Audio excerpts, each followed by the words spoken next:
చెరువు సంఘానికి ఆ తోటి సేవకులకు ప్రభుత్వంలో ప్రాముఖ్యంగా యవనస్తులందరికీ క్రిస్మస్ శుభాకాంక్షలు. ప్రయాసంలో వచ్చి మరి మీ అందరూ మరి ఆలోచన దేవుడు మంచి ఆలోచించి ఈ కార్యక్రమం జరిపించిన ఉద్దేశంతో మీరు సంకల్పించినప్పుడు దేవుడు సఫలపరిచి ఈ రీతిగా దేవుడు మీ ఆలోచనలన్నీ కూడా కార్యరూపం కావాల్సిన దేవుడు రూప చూపెట్టిన విధానం బట్టి దేవుడికి ఘనత మహిమ ప్రభావాలు యుగయుగములు కలుగును గాక. ప్రత్యేకంగా మీ అందరికీ కూడా క్రిస్మస్ శుభాకాంక్షలు తెలియజేస్తున్నారు.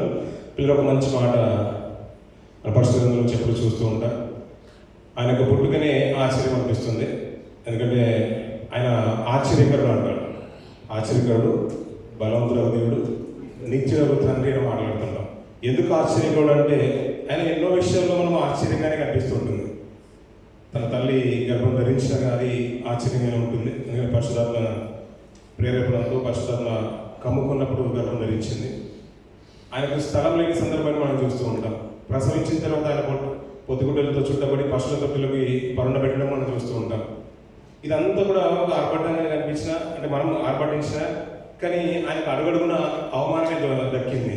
కానీ అది చూస్తూ నిజంగా దేవుడు అంటే ఆయన సహించినట్టుగా మనకు అనిపించదు కదా పరమందుల తండ్రి. అందుకనే పరలోక సైన్య సమూహాన్ని వెంటనే భూమికి పంపించేసినట్టు. మనం కోటానుకోట్ల సైన్యం అని మాట్లాడుకుంటాం కదా పిల్లలు. ఆ సైన్యం అంతా కూడా భూమి మీద ఒకేసారి ప్రత్యక్షం అయిపోయిందంట. అది ఆశ్చర్యమే అనిపిస్తుంది. ఆయన ఎదిగే టైంలో పెరుగుతున్నాడనే సందర్భంలో 2-3 సంవత్సరాల లోపే ఆ పరిసర ప్రాంతాలంతా కూడా అయోధ్య పరిసర ప్రాంతాలంతా కూడా ఆ రాజు పసిపిల్లల్ని సంహరించడం మనం చూస్తూ ఉంటాం. ప్రతిదీ కూడా ఆశ్చర్యంగా అనిపిస్తుంది. ఆయన జనన మరణ పునరుత్థానాలు అన్నీ కూడా ఆశ్చర్యంగా అనిపిస్తుంది. ఆయన ఆశ్చర్యకుడు అంటే నిజంగా ఎందులో ఆశ్చర్యకుడు అంటే ఇంకొక మాట నాకు అనిపించిందంటే యోగ గ్రంథం మనం చూస్తూ ఉంటాం. మంచి మాట, పాప సహితుల్లో నుంచి పాహ రైతులు పుట్టిన ఎంత మేలు అయినా ఇది సాధ్యం కానిది అని మాట్లాడుతూ పిల్లలు. అందుకని పిల్లల పుట్టుక చాలా మందికి ఏంటంటే ఒక పాపం ఉంది, పుట్టుకలో పాపం ఉంది అనుకుంటారు. పుట్టుక పాపం అయితే చిన్నపిల్లల్ని నా యొక్కకు నడిపించండి, నా దగ్గరికి రానివ్వండి, ఇలాంటి వారిదే పల్లవ రాజ్యం అని దేవుడు పలికేవాడు కూడా కాదు పిల్లల. బహుశా కలయికలో పాపం ఉండొచ్చు, మన ఆలోచనలో పాపం ఉండొచ్చు, అంతేకాదు పిల్లల తప్పు చేస్తే అది పాపం అయి ఉండొచ్చు. కానీ ఆయన కలిగించేది ఆయన నరులను యథార్థవంతులుగా పుట్టించాను అంటాడు పిల్లలు. అంటే పుట్టుక అనేది యథార్థవంతులుగా పుట్టిస్తున్నాడు, ఏ కల్మషం లేకుండానే పుట్టిస్తున్నాడు. కానీ వారు ఎదిగిన తర్వాత వివిధ తంత్రములు కల్పించుకొని దేవుడు అనుగ్రహించి మహిమను పొందలేకపోతున్నాను. అందుకని పాప సైతుల్లో నుంచి పాప రైతులు అంటే ఒకవేళ మీరు అనుకుంటే ఇదంతా కూడా పాపంతో కూడుకుందని అనుకుంటే ఈ పాప సైతమైన పాప రైతులు ఆ పాపాలనే తీసేవాడు రావాలంటే అది అసాధ్యమే కదా. ఎలా జరుగుతుందంటే అందుకనే కలయిక లేకుండానే పరిశుద్ధాత్మ పూర్ణుడుగా నిజంగా మరియమ్మను పరిశుద్ధాత్మ కోరుకున్నప్పుడు అది ప్రదానం చేయబడిన తర్వాత వారు ఏకం కాకమునుపు అనే ప్రస్తావన తీసుకొస్తూ ఉంటాడు. అది కూడా ఆశ్చర్యం అనిపిస్తుంది. పాప సైతుల్లో నుంచి పాప రైతులు పుట్టుకొచ్చినాడు అని ఎలా వచ్చిన యుక్త కాలంలో మన కొరకు తన ప్రాణాలను పెట్టినంటాడు పిల్లలు. యవన కాలంలో మరియమ్మ యోసేపులు ఉన్నారు.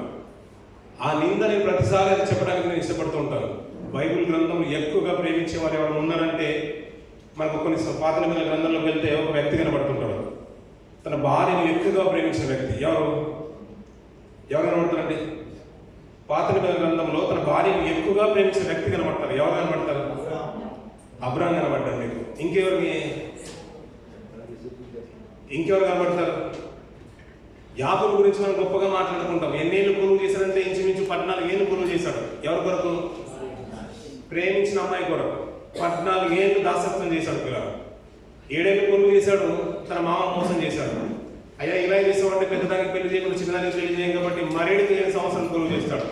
అలా 14 ఏళ్ళు ప్రేమించిన విధానాన్ని యాకోబులో మనం చూస్తూ ఉంటాం. అదే గొప్ప అనుకుంటాం. కానీ నిజంగా చెప్పాలంటే పిల్లల యవన కాలంలో వివాహం కొరకు సిద్ధపడిన యోసేపు తన భార్య నేను కలవక ముందే తన గర్భిణి అనే విషయం తన చెవిన పడగానే ఆ నింద మోస్తున్న మరియమ్మకు బాధగానే ఉంది. కానీ దూత మాట్లాడింది కాబట్టి అది సంతోషంగా ధన్యురాలని స్వీకరించేసింది. కానీ యోసేపు ఎలా ఉండాలంటే అయ్యా నేను వివాహం మాత్రం చేసుకున్నాను, కానీ ఆ నింద నాకు ఎలా వచ్చింది, నేను రహస్యంగానే వినాలనుకున్నాడు. అదే భాగంలో నేటి తరంలో ఉన్న మనల్ని కనుక మనం పెట్టుకుంటే పిల్లల ఈ రోజుల్లో ఎవరు కూడా తన కుటుంబాన్ని జీవనాన్ని కొనసాగించలేరు. ఈ రోజు కాకపోయినా రేపైనా కానీ తన భార్యను విడడానికి సంసిద్ధమవుతారు. కానీ యోసేపు పిల్లలు నిజంగా భార్యను ప్రేమించాడు పిల్లలు, అత్తుకున్నాడు. తను యేసు తీసుకుని కనే వరకు కూడా ఆమెను ఎరగకున్నాడు. ఏ సహకారం అందించాలనుకున్నా కానీ, లోకం వెలివేసినా, తనకు స్థానం ఇవ్వకపోయినా, తన ఇంటిలోకి చేర్చుకోకపోయినా, నిందలేసినా, ఎన్నేసినా భార్యను మాత్రం భర్త వినడం లేదు. నిజమైన ప్రేమకు నిదర్శనం యోసేపు గారు పిల్లలు. ఇక చరిత్ర పుటలకు వెతుకుతే ఇలాంటి ప్రేమ తర్వాత ప్రభులోనే కనిపిస్తుంటుంది. మనం ఆయన ప్రేమించకపోయినా, మనల్ని మనం దూషించినా, మనం ఎన్ని చేసినా, మనం వద్దనుకున్నా మనం ఆయన దగ్గరికి వెళ్ళలేదు పిల్లలు. ఆయనే మన దగ్గరికి వచ్చేసారు పిల్లలు. లోకంలో కరువు కాటకల్లో ఉన్నప్పుడు పిల్లలు ఆహార పొట్లాలు మీదేస్తారు. మా మధ్యలో వైజాగ్లో కానీ మధ్య విజయవాడలో ఫ్లడ్ వచ్చినప్పుడు చూసాం కదా పిల్లలు, చాలా మటుకు ఇబ్బంది అయింది. అందరికీ అందలేదు ఆహార పొట్లాలు. కొంతమందికి వచ్చిన వాళ్ళు ఏంటంటే పిల్లల దాన్ని దొరికాయి కదా అని అందరి మీద కూడా దాంట్లో కూడా తొక్కిసలాట జరిగింది.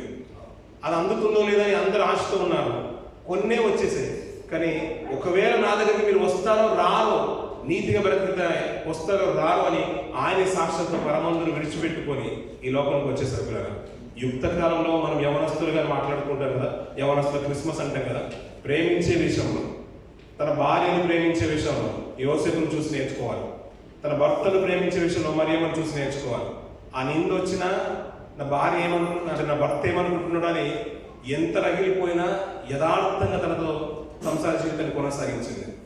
ప్రభును కనిన తర్వాత అందుకని వారికి పిల్లలు కూడా ఉన్నారు పిల్లలు. వీరిద్దరు అలా ఉంటుంటే సమాజం వెలివేసినా కానీ చివరి వట్టుకు తన భార్యను విడిచినట్టుగా యోసేపు జీవితంలో కనిపించదు పిల్లలు. ఆ శిలువ మరణంలో ఆయన కనిపించడం ఆపాటికి కాలం చేశాడని కొంతమంది చెప్తూ ఉంటారు చరిత్రకారులు. ఆయనకనే అక్కడ కనిపించిన అంత మాత్రం ఆయన విడిచిపెట్టేసాడు తన భర్తను అని, భార్యను విడిచిపెట్టేసిన భర్తను తప్పుగా చూసింది ప్రపంచం. కాదు పిల్లలు, అలా విడిచిపెట్టేవాడే అయి ఉంటే ఆమె ఎప్పుడైతే గర్భిణీ ఉందో అప్పుడే విడిచిపెట్టాలి. కానీ ఆయన చూసి ఒక పాఠమే నేర్చుకోవచ్చు పిల్లలు. ప్రేమిస్తే భార్యను, చిన్న తప్పు చేస్తే విడాకులు ఇచ్చే సమాజంలో మనం బ్రతుకుతున్నాం. పక్కన వాళ్ళతో మాట్లాడితే ఫోన్ కాల్ చాట్ చూసినా వినిపించే లోకంలో మనం బ్రతుకుతున్నాం. అది కాదు పిల్లలు. నిజమైన ప్రేమ ఒక స్త్రీని ప్రేమిస్తే ఇలాంటి యాకోబును 10 మంది కలిసిన యోసేపును మించిపోలేదు. అలాంటి యోసేపును కళ్ళ ముందు ఉంటుండే వారి కుటుంబం నుంచి వచ్చిన ప్రభువు ప్రపంచమంతా తను వ్యతిరేకించినా కానీ మనందరి కొరకు తన ప్రాణం పెట్టడానికి ఈ లోకంలోకి వచ్చేసారు పిల్లలు. ఆహార పొట్లాలు అందుతున్నాయో లేవో తెలియదు, కానీ అందరికీ ప్రేమను పంచించాలనుకున్నారు పిల్లలు. యుక్త కాలంలో తాను సమర్పించుకునే రీతిగా ఎదగడానికి పిల్లలు ఎంతగా ప్రేమించి ఉండాలి మనల్ని. ఆయన గుణగణాన్ని ప్రతి క్రిస్మస్ మనం జ్ఞాపకం చేసుకుంటాం. ఆయన పుట్టుక ఆశ్చర్యం అంటాం కదా పిల్లలు. ఆ పాప సైతమైన దాని నుంచి పాప రైతులు వచ్చేసాడు. ఎందుకంటే ఆ పశ్చాత్తాపం తన రక్తం ద్వారా అనేకులు విముక్తులు చేయాలని ఇది తెలిసే వచ్చాడు పిల్లలు, తెలిసే వచ్చాడు. కాలము సంపూర్ణమైంది అన్నాడు. ఏ కాలం సంపూర్ణమైంది? ప్రవక్తల ప్రవచనాలు ఇవన్నీ కూడా సంపూర్ణమైనప్పుడు ఆయన వచ్చేసారు పిల్లలు. మనందరి కొరకు వచ్చేసారు పిల్లలు. ప్రేమిస్తున్నాడు ఆయన. లోకం ఎంతో ప్రేమించాలి కదా, నువ్వెంతగా ప్రేమిస్తున్నావు అనే విషయం మరొకసారి జ్ఞాపకం చేసుకుంటున్నాను. అమితంగా ప్రేమిద్దాం పిల్లలు. ఏదో సంబరాలనే కాదు, ప్రభుని ప్రేమించడంలో భక్తిగా బ్రతికే విషయంలో కూడా అయ్యా నిజంగా వీరండి సాహసాన్ని విడిచిపెట్టారు. ప్రభుని ప్రేమించే విషయంలో వీరండి అని మన గురించి గొప్పగా చెప్పాలి. అంటే యథార్థంగా బ్రతుకుతారండి, తప్పు చేయరండి, పాపం చేయరండి, ఏ రోజు ఈయన నోటి నుంచి కాని మాట పలకరండి, ప్రభువును నమ్ముకున్న బిడ్డలంటే వీరండి అని అన్నారు. యోసేపు మళ్ళీ నింద వేయడానికి ఇష్టపడలేదు, మళ్ళీ విడనాడడానికి ఇష్టపడలేదు మరియమ్మను. ప్రభు కూడా పిల్లలు ప్రాణం పెట్టడానికి వచ్చాడు కాబట్టి ప్రాణం పెట్టే విషయంలో యథార్థంగా బ్రతికేసాడు. అది నీతిమంతులైన అందరికీ ఒక తన ప్రాణాన్ని సమర్పించేసాడు. ఆయన అందరికీ ప్రభు ఆయన కలిగిన జీవితాలు వెలుగుమయమైతే పిల్లలు.